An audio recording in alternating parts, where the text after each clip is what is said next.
જૂનાગઢના વંથલીમાં કેન્દ્રીય મંત્રી મનસુખ માંડવિયાના ક્લાસ માંડવિયાએ ગામડાઓમાં તંત્રની બેદરકારી ખુલ્લી પાડી ગ્રામસભા માત્ર કાગળ પર હોય છે માંડવિયાએ તે વાત કરી છે।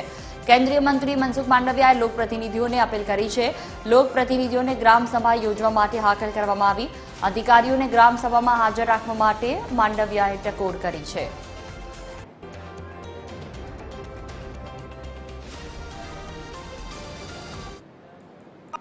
ત્રણ મહિને એક વખત મોટા ભાગના ગામની અંદર કોઈ ગામ સભા નહીં થતી। ત્રણ મહિને સભા કરવાની હશે તો કાગળની વસૂલી થતી છે, થાય છે કે નથી થતી? સાચું કે આપણે ત્રણ મહિને એક વખત મોટા ભાગના ગામની અંદર કોઈ ગામ સભા નહીં થતી। ત્રણ મહિને સભા કરવાની હશે તો કાગળની વસૂલી થતી છે, થાય છે કે નથી થતી? સાચું કે વધુ માહિતી સાથે સંવાદદાતા પરેશ અમારી સાથે ફોન લાઈન પર। જે રીતે મનસુખ માંડવિયાએ ગ્રામજનોની જે અલગ અલગ બાબતો છે અને ખાસ કરીને પ્રતિનિધિઓ જે અત્યાર સુધી કામચોરી કરે છે તે તમામ બાબતો ખુલ્લી પાડી, શું વિગત?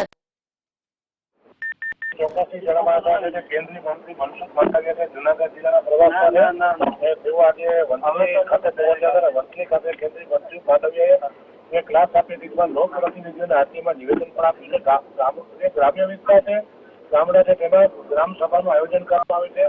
એ માત્ર કાગળ ઉપર છે તેવું જણાવ્યું છે। સરકારી તંત્રની ઘોર બેદારી કરી છે, જ્યારે કેન્દ્રીય મંત્રી દ્વારા પૂરી પાડવામાં આવી છે। અને કેન્દ્રીય મંત્રી મનસુખ માંડવિયાએ લોકપ્રતિનિધિઓને પણ અપીલ કરી છે, ગ્રામ સભા યોજવા હાકલ પણ કરી છે, તેમજ અધિકારીઓને પણ આ ગ્રામ સભા જયારે યોજાય ત્યારે હાજર રહેવા પણ ટકોર કરી છે। બિલકુલ, તમામ જાણકારી બદલ આભાર પરેશ।